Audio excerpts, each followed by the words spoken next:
Hoje, dia 14 de outubro, na Faculdade de Filosofia do São Bento, quero falar sobre dialética concreta e reproduzir essa palestra para a gravação. Peço um pouco de paciência, porque vou devagar. Meu coração ainda me limita, tenho uma insuficiência cardíaca que me obriga a ser moderado, sem me entusiasmar demais.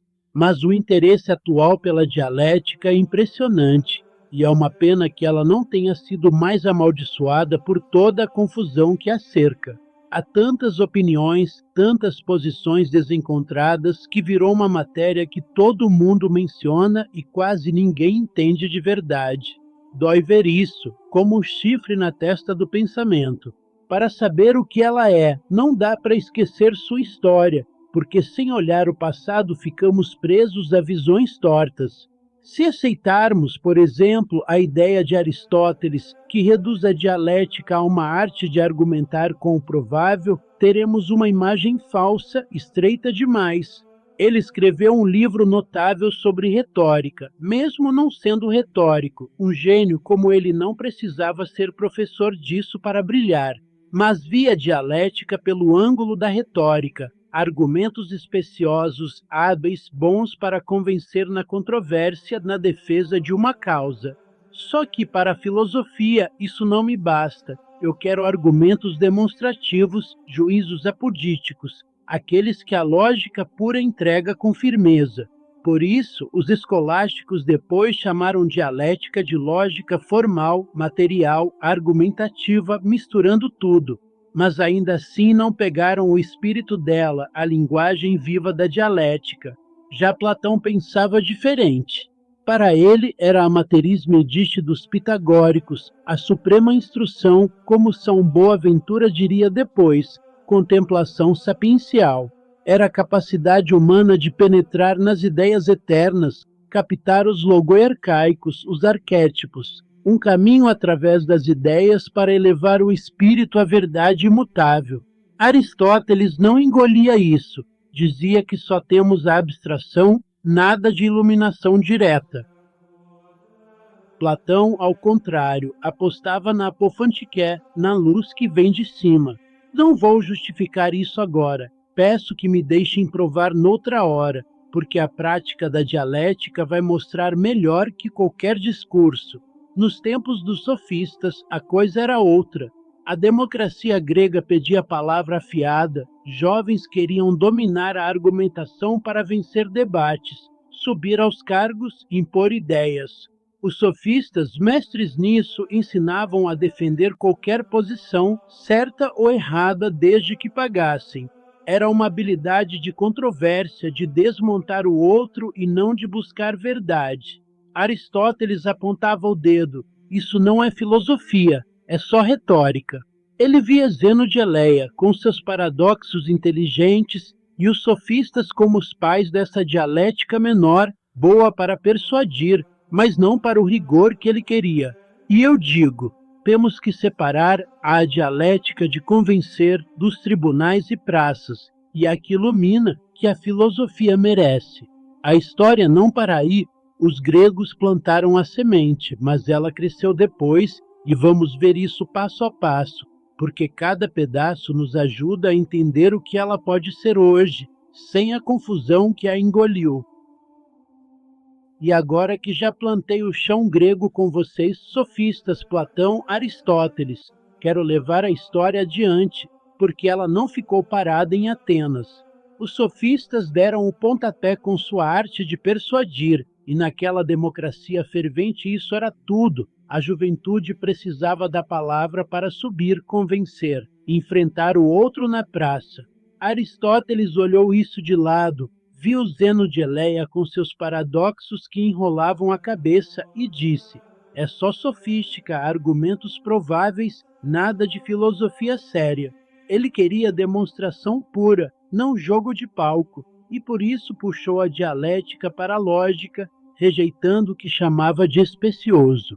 Platão, por outro lado, ia noutra direção. Para ele, dialética era o caminho às ideias eternas, e na 7ª carta deixa claro que nunca ensinou isso a Aristóteles, guardou como um segredo sagrado. Aristóteles, então, ficou com uma versão pela metade, e suas obras mostram que não pegou o brilho platônico. Chamou de falso, mas eu digo, não é a autoridade final? Em filosofia, ninguém é. Ele mesmo, nos Tópicos, admite que o argumento de autoridade é fraco, bom para a política ou fé, não para a razão nua. Os estoicos pegaram esse fio e correram com ele. Não era mais truque, mas ferramenta séria, e trouxeram ideias novas que Platão não tinha. Na Idade Média, a coisa explodiu. As gramáticas especulativas, como as de Cícero e Quintiliano, já tinham aberto caminho, mas do século XIII ao XVI, especialmente no XVI, a dialética virou ouro nas mãos dos jesuítas. A Igreja, enfrentando a Reforma e antes os árabes, precisava de armas afiadas, não bastava rezar, tinha que argumentar. Chamaram retóricos, gramáticos, lógicos, e os católicos, mais que ninguém, mergulharam fundo. Obras como as de Pedro da Fonseca, da Companhia de Jesus, rodaram o mundo. 160 edições em 2 séculos, até os russos usaram, mas hoje ele é um fantasma. Em Portugal, vi isso com meus próprios olhos. Na Biblioteca Nacional de Lisboa, com minha esposa, achei livros de franciscanos e jesuítas do século XVI e XVII, comidos por traças, mas brilhantes, como uma física aristotélica que prevê debates modernos. Digo a vocês, Hegel e Marx tentaram algo, mas foi raso perto disso. Pegaram a helêntica, teses e antíteses, mas não o método cheio que os medievais tinham. Os portugueses, sob o peso de Pombal, quase renegaram essa herança. A Coimbra só reeditou Fonseca por pressão mundial, e o tradutor ainda o diminuiu, dizendo, não serve ao moderno. Mas o moderno é que não serve a ele. O que chamam de filosofia hoje é palpite, não rigor. Essas obras, como as de dialética prática que filmei lá, são um tesouro apodrecendo. E eu trouxe pedaços para cá, querendo editar, porque filosofia de verdade está aí, não na confusão atual. A dialética que quero é essa, não só para convencer, como os advogados, mas para iluminar, e os jesuítas sabiam disso, enfrentando adversários cultos com um método que cortava como faca. Vamos cavar mais, porque o que eles fizeram é o que nos falta. E eu trouxe isso de Lisboa para mostrar que não começamos do zero. Os jesuítas, no século XVI, pegaram essa dialética e a levaram ao limite, porque a Igreja precisava enfrentar a Reforma e antes os árabes não era só rezar, era vencer na argumentação, e eles sabiam que a fé sozinha não segurava contra adversários cultos. Chamaram retóricos, gramáticos, lógicos e os católicos, mais que qualquer outro grupo, se jogaram nisso. Obras como as de Pedro da Fonseca, da Companhia de Jesus, viraram referência com 160 edições em 2 séculos, até na Rússia, mas hoje quase ninguém lembra dele. Eu vi isso em Portugal, na Biblioteca Nacional de Lisboa, com minha esposa, livros de franciscanos e jesuítas do século XVI e XVII, comidos por traças, mas de um brilho que corta o fôlego, como uma física aristotélica que já discutia o atomismo com uma clareza que prevê debates modernos. Hegel e Marx tentaram algo depois, mas foi um eco fraco. Pegaram tese e antítese, a parte helêntica, mas não o método cheio que os medievais tinham, com a anatrética e a purdítica. Em Portugal, sob o peso do Marquês de Pombal, essa herança quase foi renegada. A Universidade de Coimbra só reeditou Fonseca por pressão mundial, e o tradutor ainda jogou sombra, dizendo que não serve ao moderno. Mas o moderno é que não serve a ele. O que chamam de filosofia hoje é conversa solta, não tem o rigor dessas obras. Lá vi livros destruídos e filmei o que pude, trouxe cópias, porque quero editar. É filosofia de primeira, que o mundo merece conhecer, mas que Portugal deixa apodrecer, achando que não tem nada próprio. Os filósofos modernos, como Soares, torceram o nariz para esses dialéticos, viam desvios retóricos, Mas Soares, um gigante, não os conhecia bem, e eu digo, há um tesouro apodrecendo nas bibliotecas que fui buscar porque senti que ali tinha mais do que Hegel ou Marx sonharam. A dialética concreta que eu quero vem daí, não é só para convencer, como advogados no júri, mas para iluminar, e os jesuítas faziam isso, enfrentando protestantes com um método que não dava brecha. Eu trouxe isso de Lisboa, porque não começamos do zero, temos séculos de chão firme para pisar. A helêntica é o primeiro passo, listar todas as teses possíveis, como o mundo foi criado ou é eterno, sem pular nada. Depois vem a engaética, provar cada uma com argumentos sólidos, não truques. A anatrética combate as opostas, mas com técnica, não caos. É como o boxe, precisa de regras para acertar o golpe. Os jesuítas usavam isso contra adversários que vinham com cultura alta, e eu digo, precisamos disso hoje, porque o que vejo por aí é gritaria, não dialética. O método heurístico deles juntava tudo, nexo da questão, exame dos termos, sentenças, provas, refutação, e é o que falta para cortar a confusão moderna. Eu terminei a palestra original com um apelo, temos que cavar essas obras, tirar o pó, porque a dialética que eu trouxe é viva, não um eco morto de Aristóteles ou Platão. Vamos adiante, porque o que vem depois é aplicar isso, e eu já sinto o peso do que encontrei nas mãos. Aqui estou eu, prosseguindo com a dialética concreta, e agora que temos o sabor dos jesuítas e seu método heurístico, quero mostrar como isso se aplica ao que buscamos. Não é só história, é ferramenta viva. A helêntica nos deu o começo, listando teses como a energia cresce ou diminui, e a engaética trouxe as provas, mas a anatrética é onde o combate ganha forma. Derrubar o oposto com técnica, não com barulho, como quem sabe dar um soco sem desperdiçar força. Depois vem a agonística, que força o adversário a mostrar o que esconde, e a pirástica, que sustenta a tese com razões próprias, sem se apoiar nas falhas alheias. Esses passos são a dinâmica da dialética, e eu trouxe isso de Portugal, das obras que filmei, porque os jesuítas sabiam usá-la contra reformistas e árabes com uma precisão que corta como faca. Mas não para aí, tem a parte analítica, especulativa, que estrutura tudo. A aporética é o primeiro pedaço, olhar as aporias, os buracos de uma doutrina. Quanto mais dificuldades ela cria, mais fraca é com uma que resolve aporias é melhor, mesmo que ambas possam falhar. Depois vem a apodítica, que pega os axiomas, os princípios eternos como os ontológicos, que dão peso às teses. São Tomás e Boaventura falavam disso, captar ideias eternas. E eu digo, isso é o que dá apoditicidade, o que faz uma tese ficar em pé como rocha. A apologética fecha o ciclo, defendendo uma ideia com filosofia, não só retórica, e o método heurístico dos jesuítas é o melhor jeito de fazer isso, nexo, termos, sentenças, provas, refutação.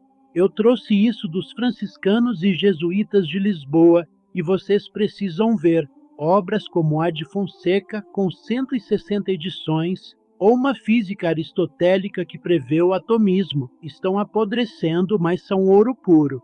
Hegel e Marx ficaram na helêntica brincando de tese e antítese, mas não tinham isso, a dialética cheia que eu puxei de séculos de prática. A década dialética que mencionei antes é minha síntese disso para o pragma, a vida prática, porque o homem não é estático, ele flui, e a sociologia, a história, precisam de um método que pegue essa dança de estaticidade, dinamicidade e cinematicidade. A década tem 10 passos, e eu digo, é para fatos sociais, econômicos, históricos, evita que valores humanos, o axio antropológico, turvem a visão. O que é bom hoje não é amanhã, e sem isso a gente mistura paixão com razão. Peguei isso de Portugal, de obras que filmei, e quero ensinar num curso 10 aulas práticas para vocês listarem teses, provarem, combaterem com rigor não com urros. Os jesuítas faziam assim, e eu trouxe 35 volumes meus que vocês podem ver em casa para mostrar que isso não é sonho, é real. A dialética não é só lógica formal. Ela vai além, e eu digo, quem a usa corta a confusão, vê o que é sólido, porque o que parece eterno hoje pode ser pó amanhã, e o que parece fraco pode ser a verdade. Vamos cavar isso juntos, porque o que achei em Lisboa e o que construí é só o começo de algo que pode mudar como pensamos. Eu continuo na trilha da dialética concreta, e agora que temos a década dialética como método prático, quero mostrar como ela se diferencia e por que ela importa tanto para cortar a névoa do pensamento moderno. A década não é para especulação pura, como geometria ou metafísica, onde os jesuítas não precisavam mexer com valores humanos. Ela é para o pragma, a vida prática, onde o homem é estático, dinâmico e cinemático ao mesmo tempo. Vocês já viram, o homem social não é uma estátua, ele age, muda, é mudado, e os valores, o axio antropológico, entram nisso como um vento que turva os fatos. O que é bom para uma criança não é para um adulto, e a década dá um roteiro em 10 passos para ver o fato sem deixar a paixão mandar. Peguem um fato social, como esta aula. A década me faz listar teses. É por hábito ou intenção? Provas, nossa presença, o tema. Combater objeções, não é acaso. E pesar onde o valor humano pesa. O que nos move aqui? Sem isso, eu vejo o que quero, não o que é, e a sociologia vira palpite. Os modernos, como Hegel e Marx, não tinham isso, pararam na helêntica tese e antítese, mas não sabiam da anatrética ou da pudítica que os jesuítas e franciscanos de Portugal usavam. Eu trouxe isso de Lisboa, de obras que vi apodrecendo, como as de Fonseca, ou uma física aristotélica que já ria do atomismo antes do tempo, e digo, é um tesouro que o mundo esqueceu. A década é minha síntese disso, e eu quero ensinar num curso prático, 10 aulas, para vocês pegarem um tema, como a matéria é o princípio de tudo, e debaterem com rigor, listar teses, provar, refutar, seguindo regras, não gritando. Os jesuítas faziam assim contra protestantes e árabes, e eu trouxe 35 volumes meus que vocês podem ver para mostrar que isso funciona. A dialética não é só lógica formal, ela inclui a lógica, mas vai além, porque no jogo das contradições surgem coisas que Aristóteles não pegava. Como os lógicos alemães modernos, franciscanos escotistas estão cavando em silêncio, revisando a silogística com pitagóricos e platônicos para alcançar o particular, o que a ciência prática exige. Esses alemães não publicam muito. Eu tenho uns pedaços, mas eles temem erros, e eu espero mais porque o que já vi é espantoso. Regras que juntam o universal ao concreto, que a década usa. Peguei isso de Lisboa, de obras jesuíticas e franciscanas, e digo, a dialética concreta é arte e ciência, arte no manejar, ciência nos princípios, como a lógica clássica, mas mais viva porque lida com o homem que flui, não com triângulos fixos. Na prática, ela corta dilemas falsos, o que parece insolúvel vira claro, com soluções que brotam quando você lista tudo direito. Eu termino dizendo, a década dialética é o que falta hoje. Não gravei o fim da aula original, porque falamos de política passageira, mas isso ensina. O que arde agora pode ser cinza amanhã, e a dialética nos dá olhos para ver o que fica. Vamos cavar isso no curso, porque o que eu trouxe dos meus volumes e de Portugal é só o começo de algo que pode clarear tudo, se vocês vierem comigo. Aqui estou eu, fechando essa palestra sobre dialética concreta, e agora que a década dialética está na mesa como método prático para o pragma humano, quero mostrar o que ela faz além de clarear fatos. Ela nos dá um jeito de viver o pensamento, não só pensá-lo.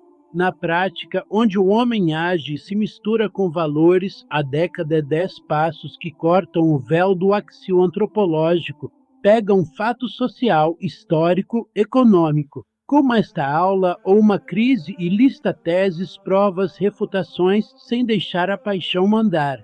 Os jesuítas usavam isso contra adversários duros, e eu trouxe de Portugal, das obras que vi ruir em Lisboa, um eco disso. Fonseca com sua Institutiones, ou franciscanos que já sabiam mais do que Hegel e Marx jamais tocaram. A dialética não é só lógica, ela abraça, mas cresce com contradições que revelam o inesperado, como os lógicos alemães escotistas estão fazendo em silêncio, revisando Aristóteles com Platão e pitagóricos. Eu tenho pedaços disso e é ouro. Regras que ligam o universal ao particular, que a década já usa na prática. Peguei isso de obras que filmei de jesuítas e franciscanos e digo, ela é arte e ciência, como a lógica, mas mais viva porque lida com o homem em fluxo, não com figuras paradas. Na década, um dilema se abre em soluções que ninguém viu, porque você lista tudo, prova tudo, e o que parecia pedra vira caminho. Eu penso em voz alta. O curso que quero dar, 10 aulas práticas, vai mostrar isso. Vocês vão pegar temas como o mundo começou ou é eterno e debater com método. Helêntica para listar, ingaética para provar, anatrética para combater, até a apodítica afirmar o certo. Não é gritaria moderna, é rigor, como os jesuítas contra protestantes ou árabes que tinham cultura alta e exigiam resposta à altura. Eu trouxe 35 volumes meus que vocês podem ver e digo, isso não é sonho, é real, e veio de séculos de prática que o mundo esqueceu. A década é o que falta hoje. Na palestra original, parei antes do fim, porque falamos de política do momento, mas não gravei, porque a dialética me ensinou. O que brilha agora pode ser nada amanhã, e só o que existe importa. Eu digo, guardem isso. Ela corta o passageiro, deixa o eterno, e na prática, com esses 10 passos, vocês verão um homem social, histórico, como ele é, não como querem que seja. Os modernos, como Hegel, ficaram na superfície. Os medievais que eu trouxe de Lisboa foram ao fundo, e eu quero que vocês venham comigo, porque o que eu achei é só o começo de algo que pode mudar tudo. Eu termino assim, a dialética concreta é viva, meu coração me segura, mas ela me empurra, e o curso vai provar isso, com vocês debatendo, cavando, até a verdade aparecer, nua e firme, como deve ser.